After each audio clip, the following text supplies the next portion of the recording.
Frères et sœurs en Christ, bonjour. Jour liturgique samedi, 33e semaine du temps ordinaire.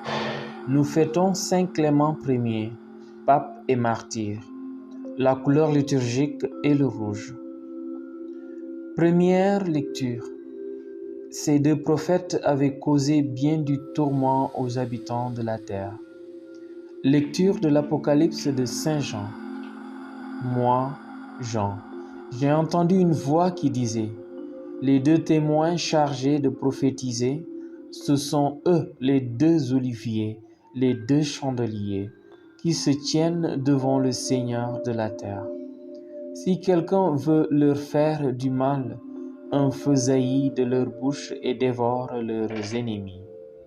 Oui, celui qui voudra leur faire du mal, c'est ainsi qu'il doit mourir.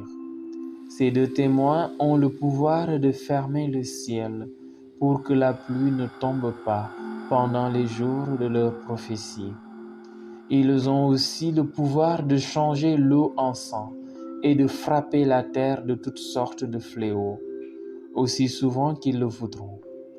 Mais quand ils auront achevé leur témoignage, la bête qui monte de l'abîme leur fera la guerre, les vaincra et les fera mourir.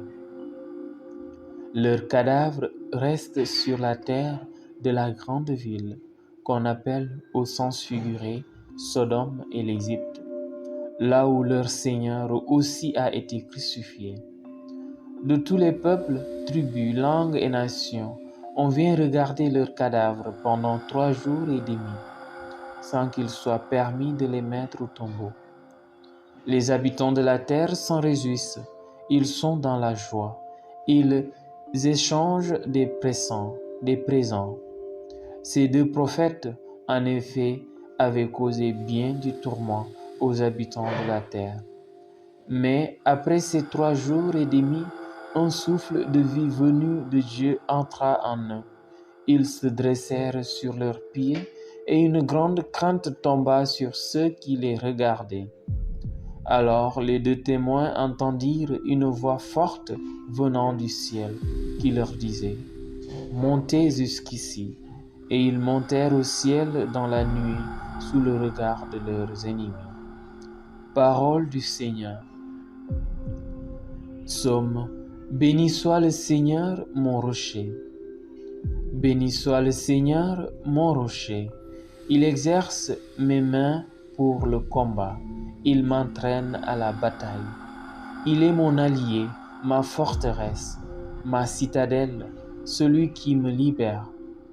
Il est le bouclier qui m'abrite. Il me donne pouvoir sur mon peuple. Pour toi, je chanterai un chant nouveau. Pour toi, je jouerai sur la harpe à 10 cordes. Pour toi qui donnes au roi la victoire et sauve de l'épée meurtrière David, ton serviteur.